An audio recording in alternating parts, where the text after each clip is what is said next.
राधे राधे राधे राधे राधे। होई है सोई जो राम रचि राखा, को करि तर्क बढ़ा वही शाखा। तमेव भान्त मनुभाति सर्वं तस्य भाषा सर्वमिदं विभाति। ये इस प्रकार के वेद मंत्र और इस तरह की रामायण की चौपाइयां हम लोग विशेष रूप से याद करके रखते हैं, ताकि कहीं कोई गलती हो जाए और कोई ऐतराज करे तो हम लोग तुरंत कहते हैं, अजी उसकी इच्छा के बिना तो पत्ता भी नहीं हिलता। ये सेंटेंस बड़ा पॉपुलर है, उसकी इच्छा के बिना पत्ता भी नहीं हिलता। तो फिर उसकी इच्छा के बिना कोई कर्म कैसे हो सकता है जी? और जब उसकी इच्छा से ही सब कुछ हो रहा है तो सब सही है। चलिए हम लोग इस पर विचार करते हैं। क्यों जी? आपका यही मतलब है ना कि भगवान ही हमसे प्रत्येक कर्म कराता है? हाँ जी बिल्कुल, वही हमसे करा रहा है, सारे कर्म वही कराता है।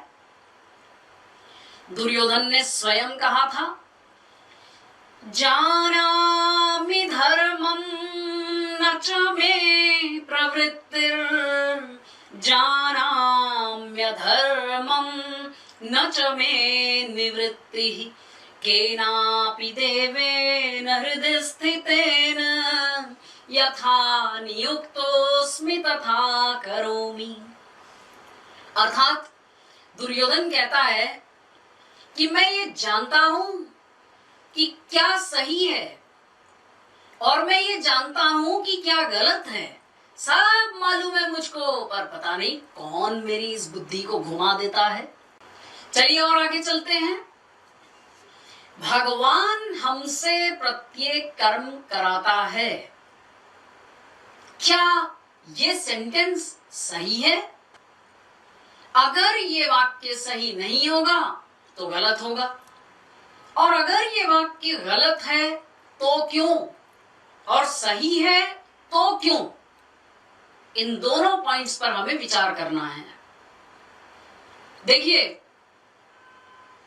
भगवान यदि हमसे प्रत्येक कर्म कराता तो नंबर 1, चूंकि भगवान सर्वज्ञ है और ज्ञानमय है, इसलिए हमारे द्वारा जो भी कार्य होता वो ज्ञानमय ही होता, हमारा एक भी कार्य गलत ना होता। अरे भाई, ड्राइवर ठीक होगा तो गाड़ी भी ठीक ही चलेगी ना। जब हमारा ड्राइवर, हमारा संचालक, हमारा डायरेक्टर, हमारा गवर्नर स्वयं भगवान है, तो फिर हमारे द्वारा जो कर्म हो रहे हैं वो गलत क्यों हो रहे हैं, अज्ञानमय कैसे हो रहे हैं? ये पहला पॉइंट।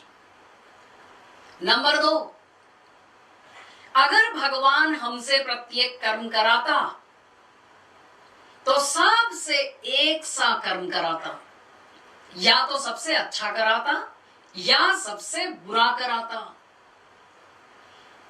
एक से कर्म कराए अच्छा और एक से कर्म कराए बुरा, एक को बनाए सूर, तुलसी, मीरा, कबीर, शंकराचार्य, वल्लभाचार्य, और हम लोगों से कर्म कराए गंदे, डर्टी। समदर्शी भगवान में ऐसा विषमदर्शित्व कहां से आएगा?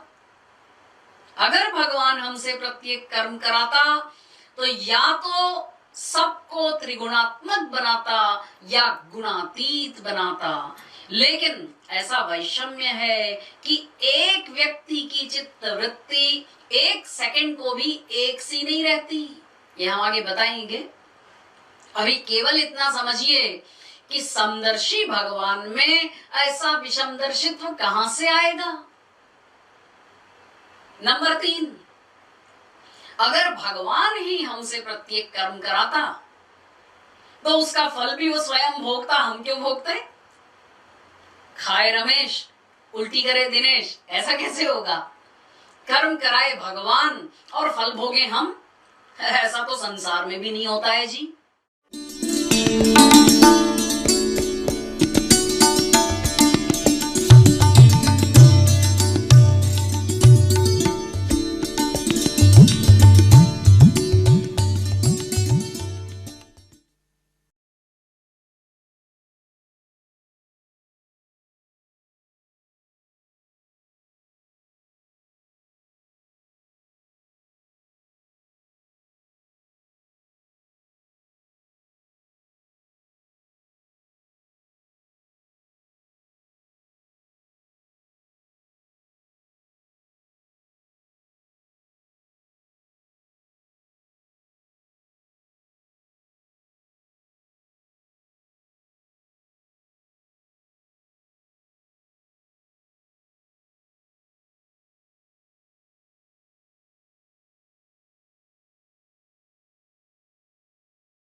राधे राधे राधे राधे राधे।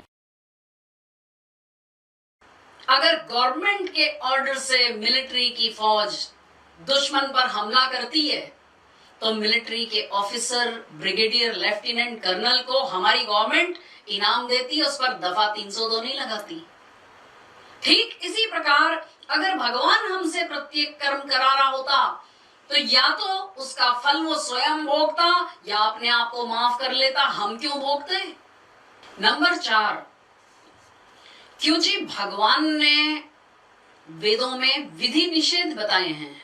ये करो, ये करो, ये विधि, ये ना करो, ये ना करो, ये है निषेध। ऐ मनुष्यों, तुम ऐसे कर्म करो, ऐसे कर्म मत करो, ऐसा कर्म करोगे तो ये फल मिलेगा, ऐसा कर्म करोगे तो ये दंड मिलेगा।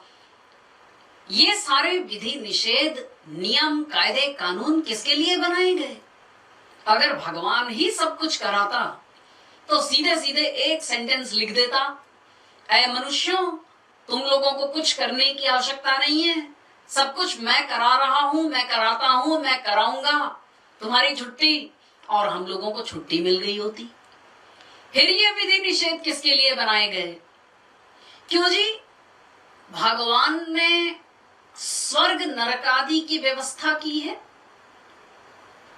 एक स्वर्ग, एक नरक, एक ऊंचा, एक नीचा, एक मनुष्य, एक कुत्ता, एक बिल्ली, एक गधा, ये अनेक क्लास के शरीर, अलग अलग प्रकार के, अनेक प्रकार का रहन सहन, अनेक रंग का, अनेक ढंग का, ये सब वो क्यों करता?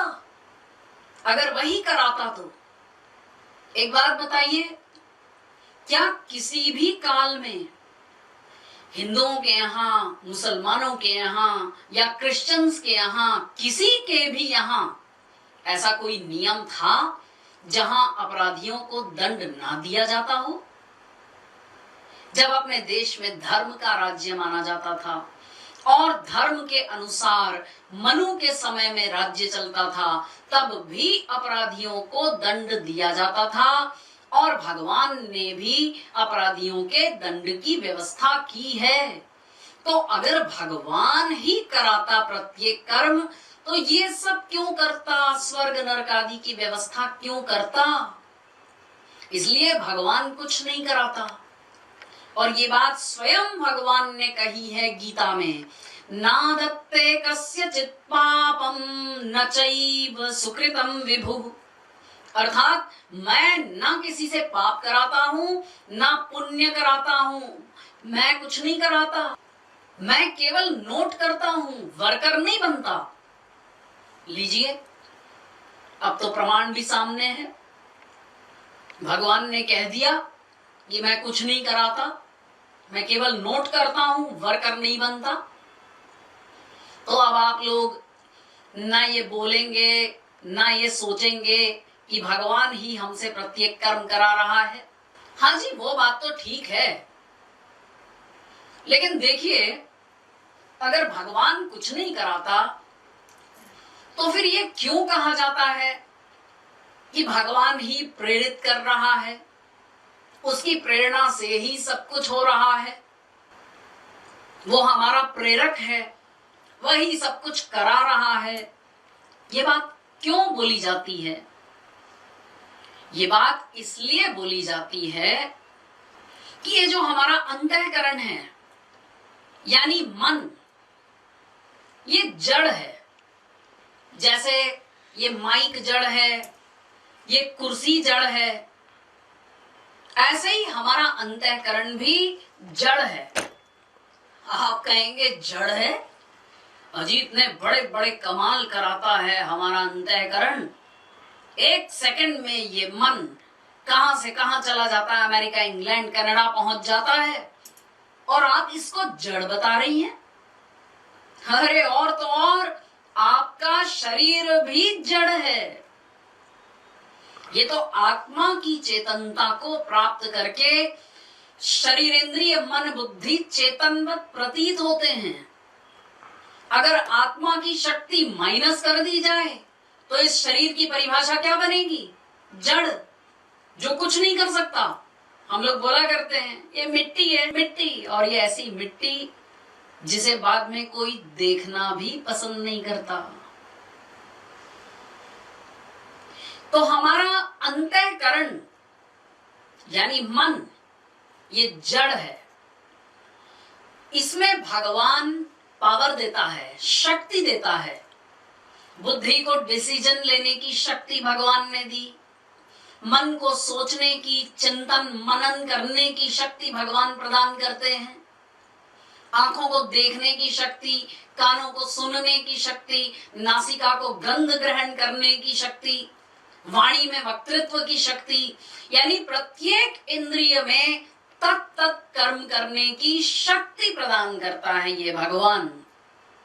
इसलिए बोला जाता है कि भगवान ही प्रत्येक कर्म करा रहा है। भगवान कराता कुछ नहीं है, केवल पावर देता है। आप उसका सदुपयोग करें या दुरुपयोग करें, ये आप पर छोड़ दिया गया है।